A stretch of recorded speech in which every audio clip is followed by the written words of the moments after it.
إذا تحب المشاوي وما رحت فتة وصنوبر خميس مشيط فأنت ما عندك خبرة في المطاعم اللذيذة. الدور الأول في جلسات راقية وجميلة، الدور الثاني في جلسات بكامل الخصوصية، ستاير عشان تحافظ على خصوصية العائلة، اللحوم المستخدمة بلدي وطازج، تقييمات جوجل مرتفعة. فتة وصنوبر قفلوا ملف الأسعار بمناسبة مرور 10 سنوات في خدمتكم. كباب اللحم صار سعره 36، أوصال اللحم صار سعره 36، الشيش طاووق ب 32 ريال بس، كباب الدجاج ب 29 ريال بس، شيش طاووق تركي. اللحم والدجاج المستخدمة طازج يوميا. كباب لحم مع بابا غنوج، أصناف كثيرة من العصيرات، الرمان والبرتقال. يا سلام. كباب الدجاج صراحة إذا أنت من عشاق المشاوي وما جيت هنا راح تندم كثير.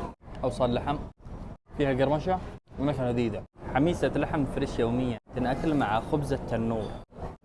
يا لطيف يا لطيف، اللقمة تذوب. قطع اللحم طرية يا جماعة. كفتة بالطحينية.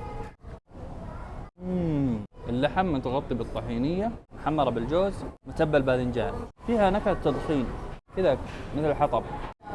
الشكل مغري جدا، ما أدري فيها مكس غريب عجيب. رمان فريش طازج يا جماعة. صفيحة لحم شامية تنأكل مع اللبنة أو مع دبس الرمان. حطها مع اللبنة كذا أو تغمسها في دبس الرمان. طريقة أكل الفتوش، حط عليه ليمون. أحلى فتوش مع الخبز المقرمش هذا من ألذ المطاعم اللي قد أكلت فيها المشاوي.